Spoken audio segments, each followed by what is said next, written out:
saw this movie the other night and I just fell in love with it. I got so inspired by the shots here that I thought, I have to do something from this to feed my creative sense or whatever, and just see if I could pull it off. So I wanted to replicate or somewhat replicate a shot of the movie, and the first thing I have to do is to take a print screen of that. However, you may notice when I start playing this now, you can actually not see anything because of the DRM protection. I cannot record, I cannot print screen. I found a plugin called Fireshot, so if I click that, and I can just grab the whole page. So now you can see that I can save this as an image, print screen this image, go into 3ds Max, and then in the front view, you just want to paste ref image from the right click menu. If you don't have that, that is a plugin that I've downloaded. So ref image is you can find it on like ScriptSpot and stuff. Also, I want to make sure that I have the right scale, so it should be about 30 centimeters or so. I'm just guessing here. I won't show you the whole process of everything. That's just many hours of nothing. So I'll just show you like the basics. And here, really, I don't have some kind of, technique that you can like trace this or anything, some really smart way to build this. I just built it, manually. So I created a plane, and, this tutorial is not a modeling tutorial.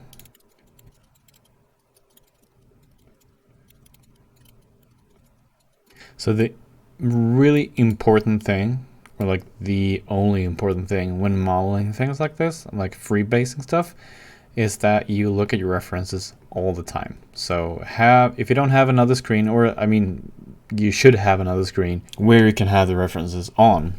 So in this case, I use symmetry, y-axis, flip, and I can just go into the edit poly mode, click this button up here to show the end result of the symmetry, and then I can just, model this thing. Like for example here, you can see that it's actually a pretty sharp edge here. So I guess that kind of looks good. So I just want to make sure that I have somewhat the right scale. You could technically like figure this out by kind of tracing the image like this. And then just grow down from here, bridge these. Also, one thing that's really important when modeling is that you should use the constraints a lot. So edge constraint allows me to move this without fucking up the this smooth yeah, you know what I mean.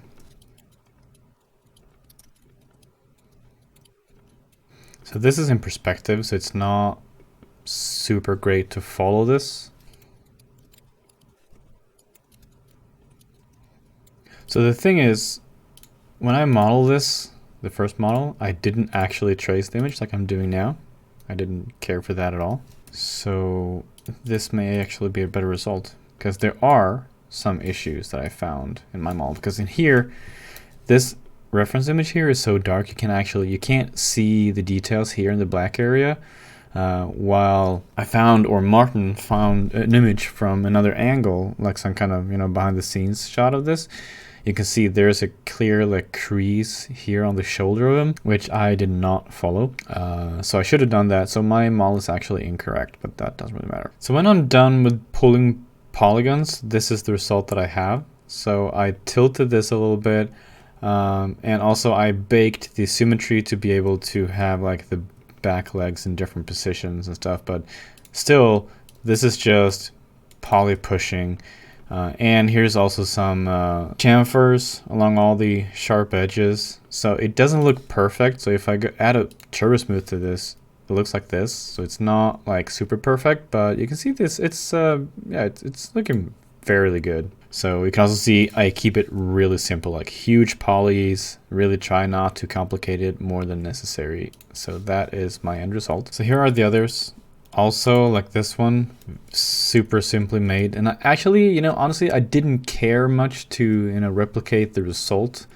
Also, mind you, I did build this without having this as a backplate, so it's not super accurate. But I didn't really care because it's a sculpture, and it's kind of supposed to have like a human touch on it, like in human elements. So I didn't want some kind of perfection in it. I wanted to look like it was actually like hand sculpted. So once again, super simple geometry, like anyone can model this. And the same thing goes here, just a plane that I've divided up a little bit. And also pay attention to make sure that your surfaces are actually kind of, touching the base here, but not intersecting, because you want to have a small shadow there to add some realism. So I can delete this now, and so this is the models that I have, and what I want to do now is to convert this to a poly. I want to texture this in Substance Painter, but I have noticed that if I use Unrella, I can't actually use it now because I have it activated on the computer.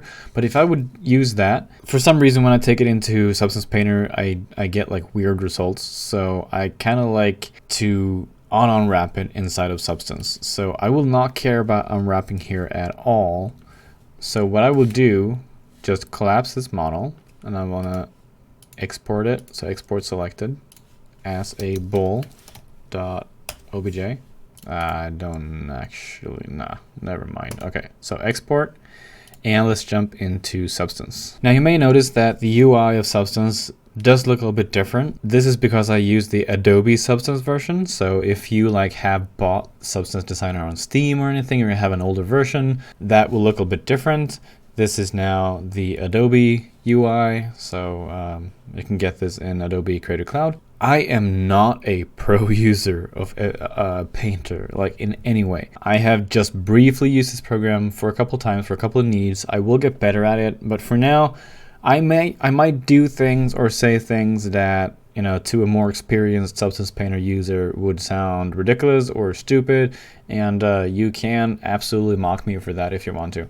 So anyway, I am here to show you my process, and this is it. So I open new, I click new. Here I want to have a template, and I choose metallic roughness because when I use specular glossiness, which supposedly should work better with like F-Storm, I couldn't actually make metallic surfaces. I couldn't make them high IOR. So I don't know if there's a better way to do it, but I went with metallic roughness. So I click select, and I choose my bool, and I want to have a 2048 document resolution. I don't need any cameras. I do want to auto unwrap though, and I want to go into options and make sure that I recompute all. Otherwise, if the model actually has some UV data, it will not do this. So okay, click that, and okay. So now I have the model in here, but it's not really ready to be painted just yet, because what I need to do more is to calculate the cavity maps and curvature maps, and stuff like that. So what I have to do is to go into edit and bake mesh maps. Here I want to have the highest resolution, I guess. I want to have all of these. So the ones that are important to me is mostly curvature, but I'll just make everyone, and I bake it. So this again will take a couple of minutes maybe. All right, done. We have all the maps. So now if let's say I can delete that, and I click to create a new fill layer here. Let's create a shader. Now once again, I'm no pro at this, so we'll see what we get. But so when you are in the fill layer, just scroll down here and choose a base material, and I want to have something like bronze-ish, and I want to have metallic full like this. So it looks pretty good. Yep. And maybe I want to have let's see. Actually, first, just because I kind of like it, you can go in here. You can change the visibility of the environment background and the rotation and stuff. And I want to have another environment, I guess. Let's use the default one. Maybe a little bit darker. And then I want to have another fill layer on top of this that would be kind of the same.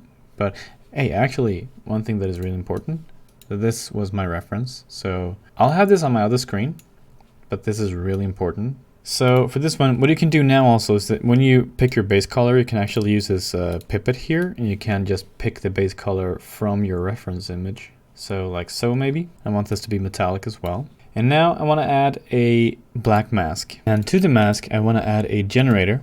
And here on the generator, you can pick a couple of different stuff. So what I want to have here is something called dirt. So now you can play around with this. You can see that we already have like a texture on it, which is looking pretty good. This is nice.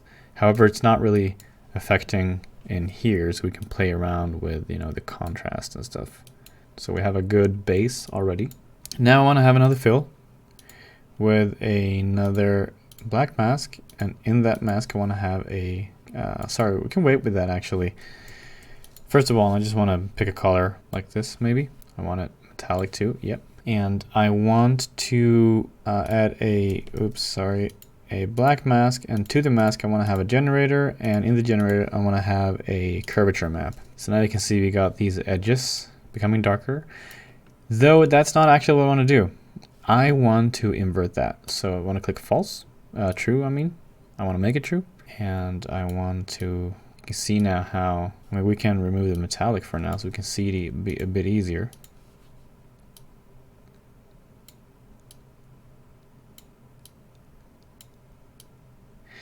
So I want to have like all the flat surfaces should be pretty, you know, matte or dull. This is looking pretty boring though. So what we can do is to add a texture to this. So you can click use texture, true, and here you can click the texture slot, and we can search for grunge, for example, and we can pick one. Let's try that one. One thing that is important to know is that when you open up texture here, the opacity is actually 0 by default, so you have to increase that. So now we can play around with this.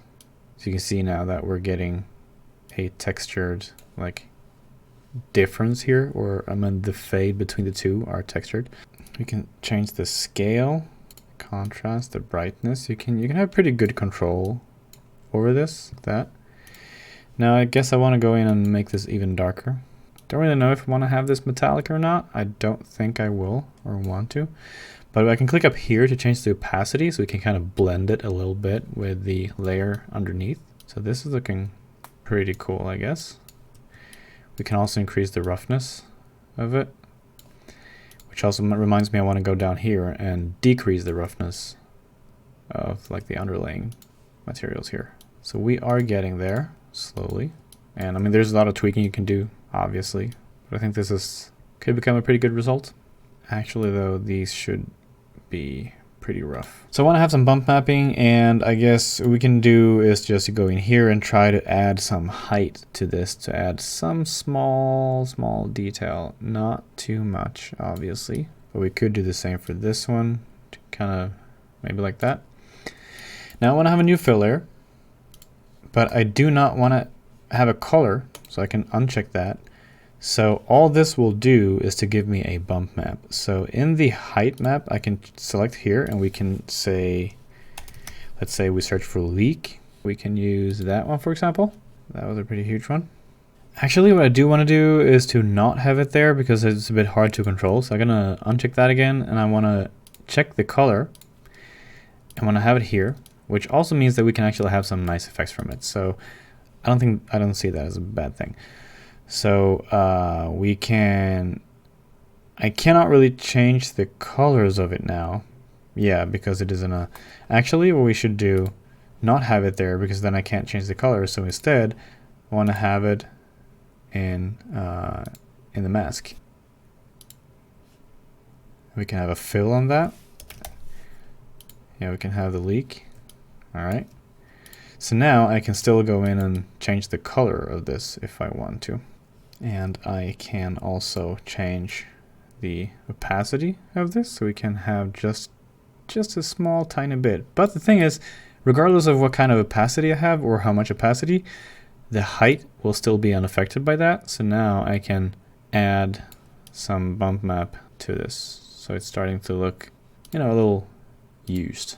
So I don't really know if this is the leak texture I do want to have though. So maybe this one is better. So this one should be really small, like you can hardly see it.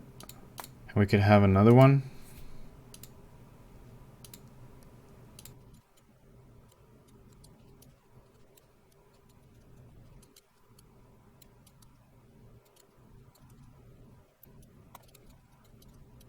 So this will not be like a great representation of a old bronze material, but I think it's pretty, you know, it'll look cool. Another thing that I want is another fill layer, I guess. And I want this, some kind of green. Let's try to pick the colors actually. So we have like these different kind of green colors. So I want to have a black mask, and in the mask I want to have a generator again, and I want to have a dirt. All right. So, and I want to pretty large area and increase the contrast a little bit.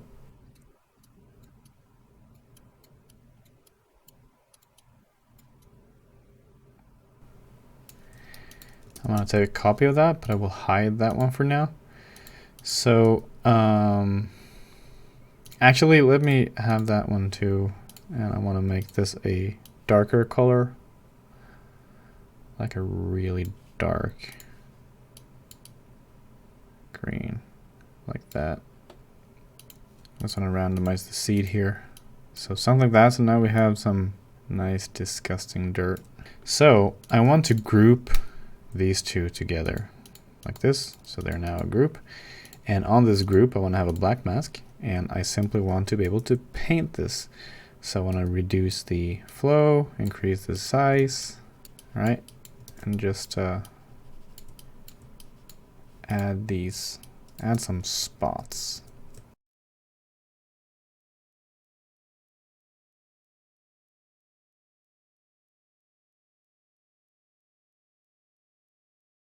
So this is like not the greatest masterpiece I've done, but it'll do. So one thing I'm going to do too is to add some displays to these, or normal map rather, like that. So you get some nice like grunge. Now we can just play around with it, you know, adjust these colors here, for example. So that one, or let's see here. This is not looking very good, but the shader that I made yesterday, you know, I put a lot more effort into it and just playing around. So this is just the basics of it. I can't really tell you like how to do a certain shader because I really don't know. It's just playing around until you figure it out. So if you want to, you know, follow along this tutorial and you don't like this result, just use the Substance Smart material that I shared with you on Patreon before. So anyway, let's say that I am happy with this. What I want to do is to export the model, because remember, we had to redo the unwrap of the model when we added it into the Substance Painter. So then we also have to export the new model from Substance Painter. So that is what we will do. So export mesh, and then I guess I want to apply triangulation just to, because I know I won't change it anyway. So let's just do that. Bool export. And then I want to export textures. And here, important, is that first of all you choose where you want the textures, and another thing is that you can choose whatever file type you want. I use JPEG, and the size I want to have it 8K, so I'll just click 8K and export. So just for reference, here is the old material that I did that I shared with you on Patreon. You can see that it's the same basics. There's just a lot more. Actually, I can delete these because they're not used, but it is a lot more going on here. I don't really like this one though. Just too much green. And I will continue using this one for now. All right, let's say that we are happy with this result, and we will jump into 3ds Max and FStorm. So here we are in FStorm, and I have the bowl without a material, and I have loaded just our like, you know, standard material HDRI preset scene. Import our textures to start with. So here they are, just drag and drop. Actually, you know what? I want to have that one, that one, that one. Actually, not that one. Let's go with these 4. Now, this is, as I said, V-Ray roughness template from Substance. So it means one thing in particular, and that is that our material that we're doing this with, has to be changed from glossy to roughness. Otherwise, it'll not look correct. So let's add the albedo first. Let's add my fall of mix preset, because I kind of always want to use that. All right. By the way, I will be pretty rough now. I won't be spending too much time building this, because when I you know, build the scene with the lighting and stuff, I had to adjust everything anyway. So this is just to get a rough idea of what it should look like. So to get some reflection here now, what I want to do is to I want to increase IOR to 1000, I guess, because that's, since this is PBR, I have to do that. And I want to have the metallic inside the IOR slot like this. Also, obviously, I need some reflection, and I need some roughness. go 0.5 for now. Now this is pretty, there's no like standard way to reproduce the correct results from, or maybe there is, but I haven't figured it out. So I'm just eyeballing this now. So I'm going to go into the IOR and I want to lower the output amount quite a bit. Enable color map, there it is. So now that looks a bit better, I guess. Roughness should go into reflection glossy texture. This one should go into reflection texture. And I guess I want to reduce these two. Yeah. And I can also make a bump map, but usually, as I always do with my scan material or models as well, is that I add this into a mix. So I have like my normal map here, add that. I want to mix that with my albedo. Like that. And you certainly don't want to have too much of that. So something like this could work pretty well. All right, so this is not really looking exactly like in substance, and it kind of never will. But for what I'm going for here, this is perfectly good enough. So let's do this on the other ones as well. All right, so here we have them. I did do some small adjustments to it, but just very, very small. But you know, it doesn't really matter because we will have to adjust everything within this scene later on anyway. So I'll leave it like this for now and we'll come back to it. So if let's say it is closed, yep. So what we can do now is, just for the sake of it, I want to copy this and add it into a new scene. We want to have a plane and we want to have a wall. All right. And I want to have a, let's see, output should be, I think that's correct. All right, so let me just set a camera here. F-storm camera, make sure it's like straight on. And we can remove target as well because I won't be using that.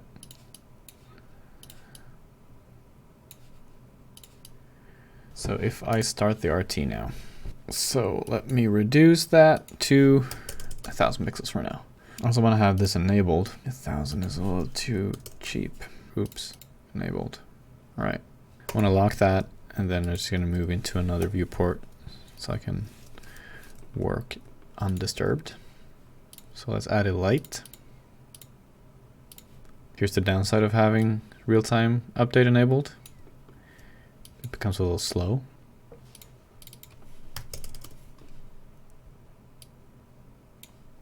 Here I do want to have targeted.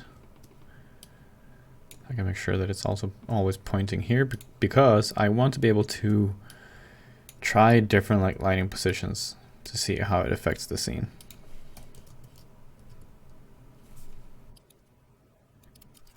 And I want to have directional, I guess. So now I have better control of how much light that ends on the wall and stuff. Also get a little bit more of the vignetting effect. So this is looking fairly good so far. I want to disable the override here because I want to control everything from the, so I'm only going to use one camera anyway.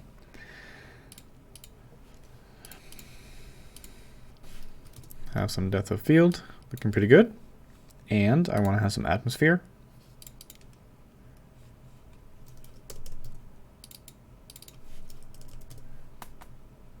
I'll make the scattering just simply white.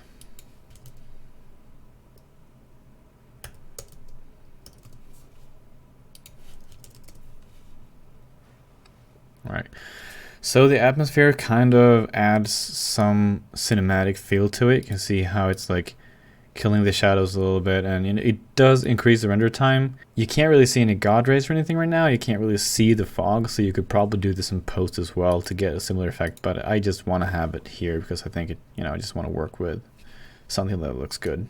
So what we have to do now is to add some wall to the background, and I did find a wall, and I found this one, stone wall, pretty huge texture, so I will use that one.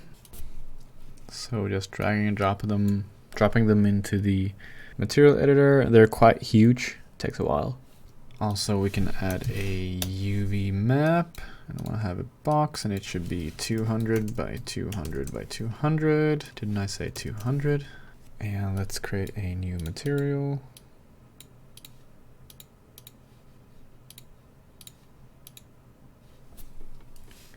200 was obviously way too big. Let's just freebase it. So maybe like that. Maybe a little bit bigger, like so. And I can see the wall got like completely black, and that is because it's pretty dark texture. So actually we probably don't need like the albedo at all. But what we do need is a F-storm displacement, and I want to have the, let's see here. Oh Jesus, this is so slow. Here it is, height map. So let me just drag and drop that to there. Seems starting to look pretty good already. Like the atmosphere here is really nice. All right, so the displacement is there. Now I just need to crank it up. And this one will take some depth. Actually, that looks pretty good. Pretty good. Oh yes, this has reflections. Okay. And we need a ground texture as well. And I found another one. I was looking here and I searched for, I searched for sand. And I found a sand, I think it was this one. Yep, drying. Maybe it wasn't that one. No, this one, sand wash. This one, I thought it looked pretty cool. So I bought that. So I'll add that too here. So drag and drop. So another material, add that there, apply it. And this is supposed to be 3 by 3 meters.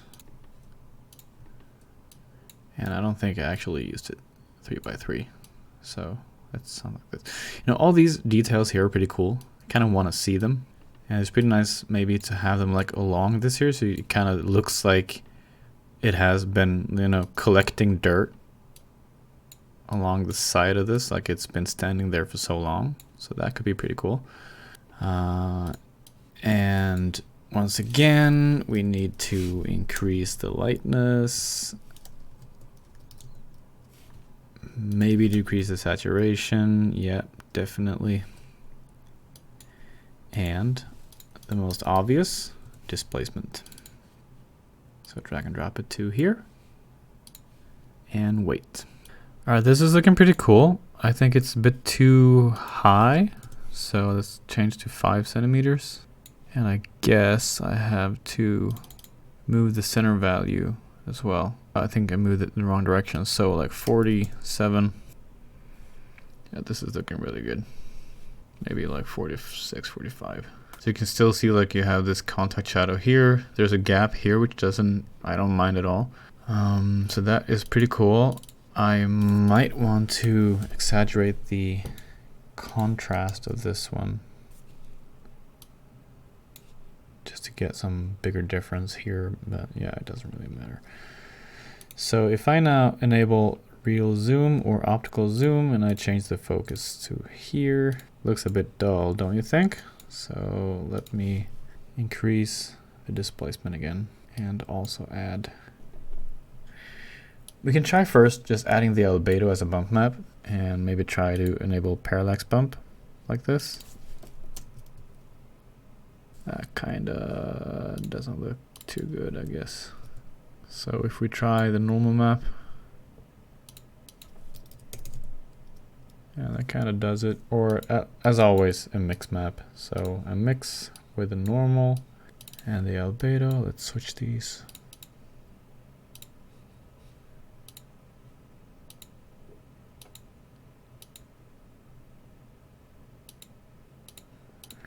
Yeah, that kind of works, I guess. It's not looking too good, but it'll be good enough for our purpose, I'm sure. So now what I want to do is to adjust the materials of my sculpture. So first of all, let's see what happens if I reduce this. Okay, so I get some more reflections, which is desirable, like that. I can do the same on the man as well. So just reduce the IOR, Yeah, it kind of works. I do want to have some rounded edges on it. I actually had one already.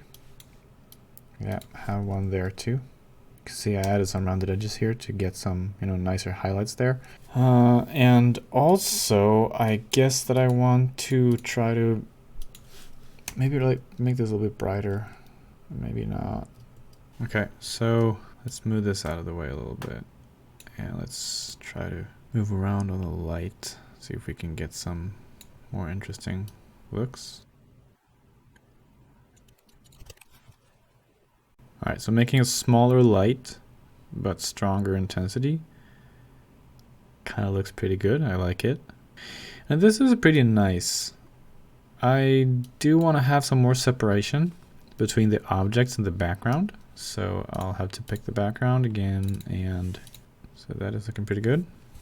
So going into the, let's see here, tone mapping. I might want to try to have just a little bit brighter black value, just to add some kind of filmic look to it.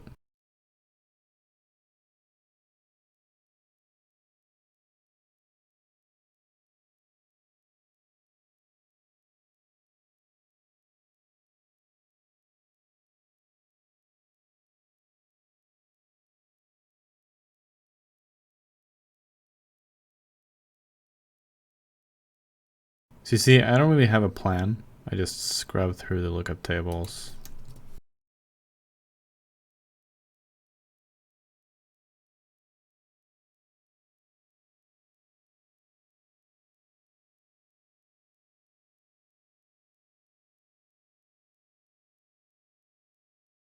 So I've been playing around a little bit, and I decided to go with our own lookup table anyway, with just a slight contrast, and yeah, like that.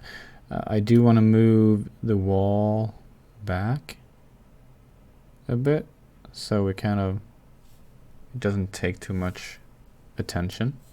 And I also decided to increase the size of the light. But this is looking pretty good, and if I zoom in here, for example, you can see this is actually looking pretty nice.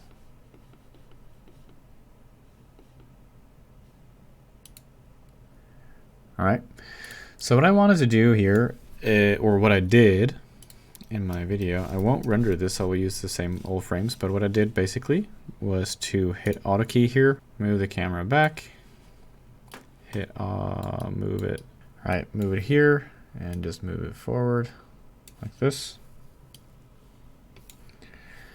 I do want to make sure that I have no curves on it. So let's see, position, so that would be this one. I want to make sure that these are straight lines. Yes, they are. And here, I want to tilt it downwards. And here I want it to be tilted outwards. But already like here throughout like half of the video, I actually want to have it up like that. So get back to this. You can see here now that it actually like goes up and then it falls down a little bit again. And that is because if you go into the curve editor now and go to only rotation, you can see here what the curve looks like. So this is easy fixed just by moving this down like that. Or actually what we should do is to select this one, add an auto there, like so. All right, something like that. Also, we can add like a little smooth accelerating curve to that too. So now what we have is some acceleration, and then it kind of slows down and just continues to move forward. Right, add some realism to this. So I want to go into the motion tab and I want to go to rotation. I want to add a rotation list, not noise rotation, because then our animation that we have already will be removed. So rotation list, and we still have the animation. Now I want to go into available, and here I want to add a noise rotation. Now this is pretty funky. So let's go with 111 and frequency like very low. We can also remove fractal noise.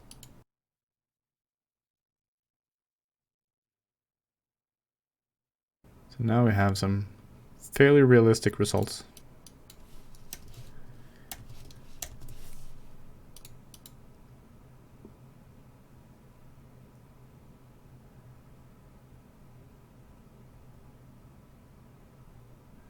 Cool.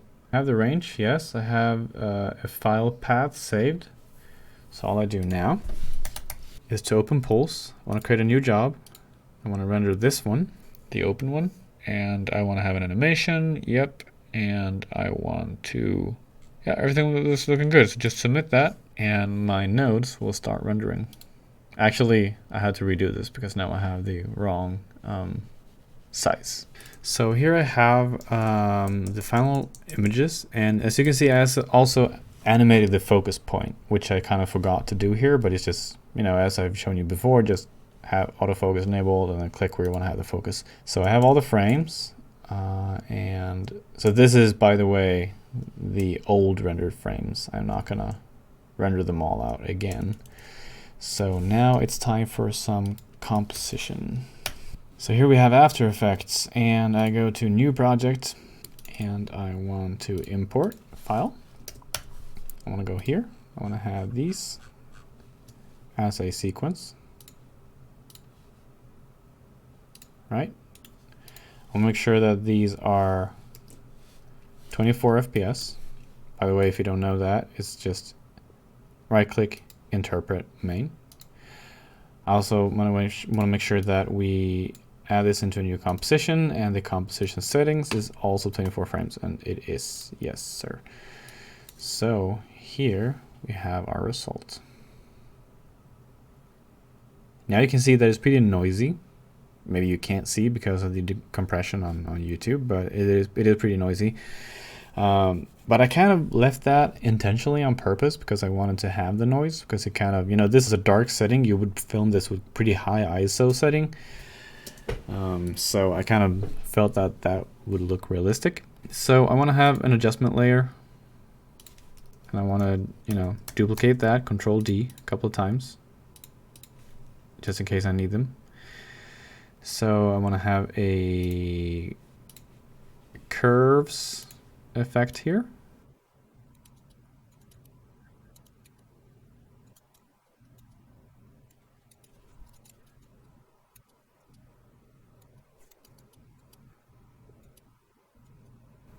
You know, normally you wouldn't kind of color grade this in like Lumetri or anything, or I would use DaVinci Resolve because that is amazing for color grading. But for this purpose, I just didn't feel like it's actually worth it. And just doing some really small tweaks, you know, doesn't really matter much.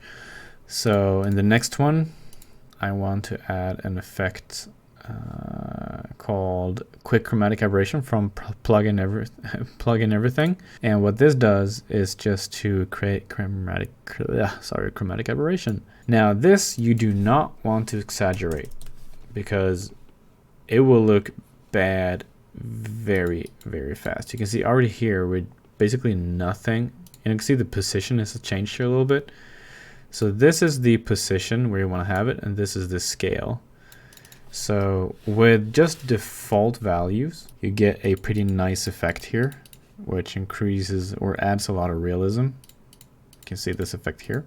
But I do also want to add just some scale to the sides here. So we have like in the outer borders, we have some chromatic aberration. But the thing is here, people are like always exaggerating this effect. Like out here, this is already too much. So I want to have maybe just 100.1. So you can just a very, very small effect of it. And now on this one, I mean, I could add all these onto the same adjustment layer too. I just want to make it easier for me to control them. So on this one, I want to have a grain.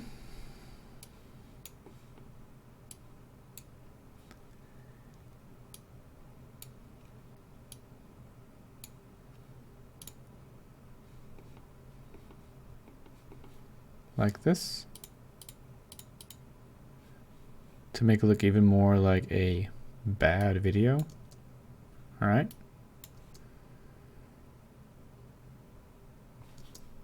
Maybe too much though.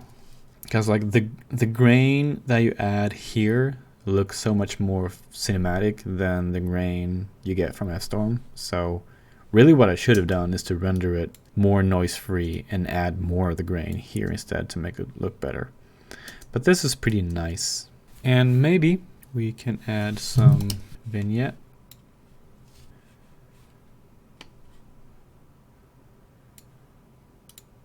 This is also something that is so easy to make too much. You don't want to overdo it.